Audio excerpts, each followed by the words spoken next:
The ontological argument is an argument for God's existence formulated by the Benedictine monk Saint Anselm.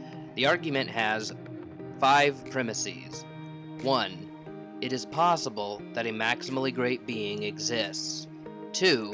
If it is possible that a maximally great being exists, then a maximally great being exists in some possible world. 3.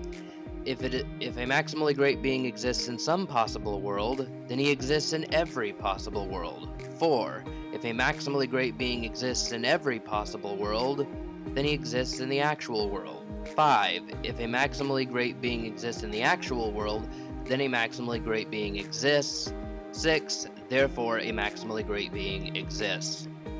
Now, to people who may not be familiar with this argument, I made a previous video introducing the term maximally great being and possible worlds and all of the philosophical terminology that has to go along with this argument, and I gave a basic defense of the premises. In this video, I want to address one of the most common objections to the ontological argument, and that is parody arguments. So fire up those neurons, because we're about to use the brains that God gave us.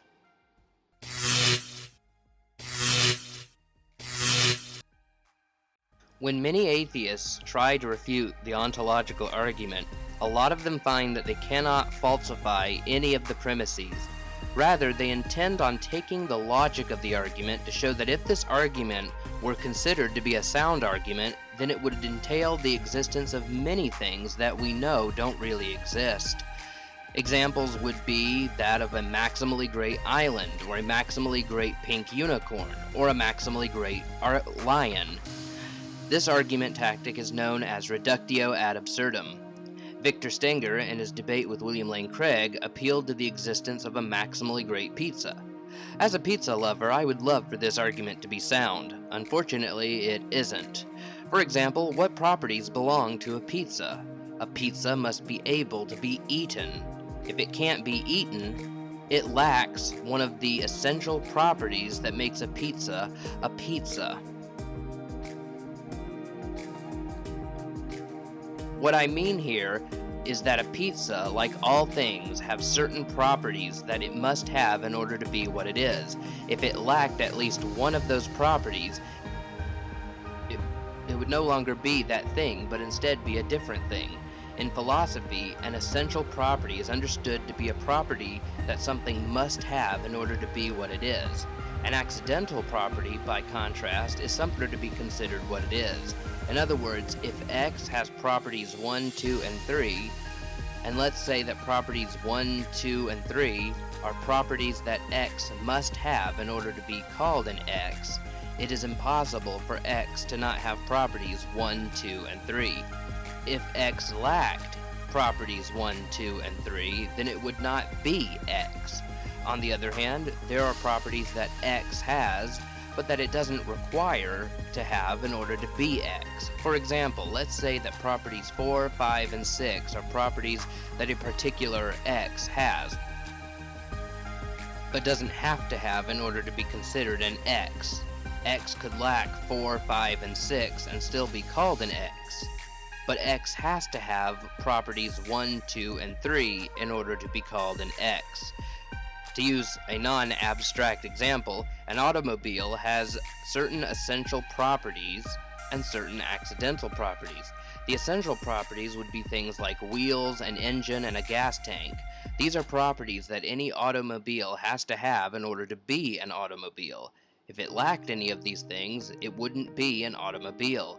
By contrast, an automobile may have seat belts and be painted blue, but a car doesn't require seat belts and have to be the color blue in order to be considered a car. The very first cars ever invented didn't have seat belts, and cars come in a variety of colors. So if an automobile has these things, these are properties it has, but they're not essential properties. These are accidental properties. That is to say, they are properties that it just happens to have. In many cases, things have essential properties and accidental properties. In the case of a maximally great pizza, this is impossible since maximal greatness requires necessary existence. If it exists necessarily, it cannot be eaten, since if it was eaten, then it would cease to exist, which is impossible by definition for a necessarily existing object to do.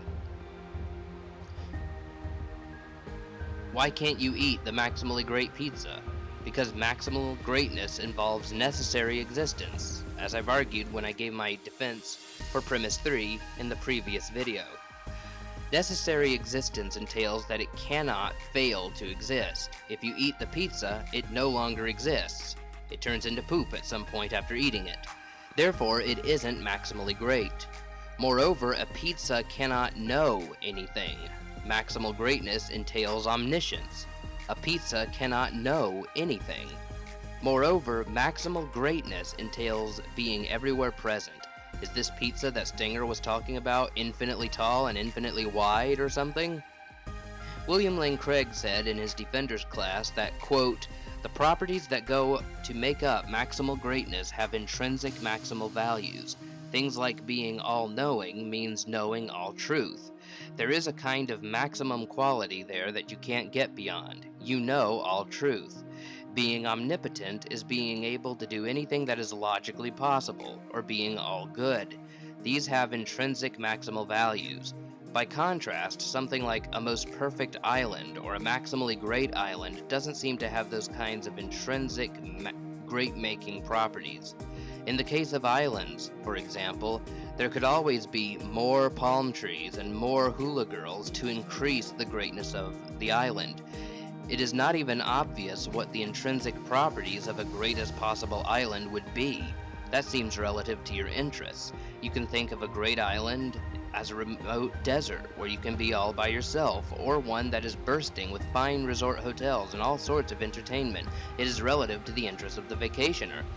The idea of a greatest island or a most perfect island really turns out not to be a coherent idea. There aren't intrinsic maximal values or even objective properties that go to make up the excellence of islands, end quote.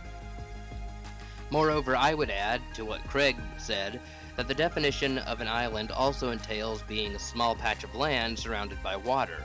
But if this island has omnipresence, if it had an infinite number of hula girls and an infinite number of resorts in order to be maximally great, a maximally great island that cannot be greater, then it would have to be infinitely long and infinitely wide in order to accommodate for all of the hula girls and all of the resorts and all of the stuff. Therefore, it would cease to be an island and instead just be a never-ending continent. William Lane Craig says, quote, "The idea of a necessarily existent lion as well is also incoherent. Just think about it. In order to be such an animal, this beast would have to exist in every logically possible world. But that would mean that in a world in which the universe consisted of nothing but a singularity, just a point of infinite space-time density, pressure, curvature, that there would be this necessarily existent lion. Anything that could exist in a universe which consisted of a simple singularity just isn't what we mean by a lion. A lion is a sort of big cat having certain properties, and it couldn't exist in a universe like that. So clearly, a lion is subject to certain sorts of physical limitations in order to be a lion, and therefore cannot be coherently conceived to be necessarily existent." End quote. If we attribute all great-making qualities to a pizza, or an island, or a lion, we strip these things of what makes them what they are. If we attribute great-making qualities to these things to the greatest extent possible, we end up with a picture that looks more like God than a pizza or an island. The problem with these parody arguments is that none of them are coherent. There is nothing coherent about a maximally great island, a necessarily existent lion, a maximally great pink unicorn, but by contrast, there doesn't seem to be anything incoherent about an omnipotent, omniscient, omnipresent, morally perfect, necessarily existent being. So, the parody arguments really fail at being successful reduction. Thank you guys for watching. If you liked the video, hit the like button. Don't forget to subscribe for more content, and become a Cerebral Faith patron, especially if you would like an audiobook version of my newest book, Yahweh's Inferno: Why Scripture's Teaching on Hell Doesn't Impugn the Goodness of God. And if you don't care about audiobooks, you can get the paperback version on Amazon.com, and you can also get it in Kindle format. But the audiobook version is only available for Cerebral Faith patrons. Thank you guys for watching. I'll see you next time. Until then, keep using the brains that God gave you.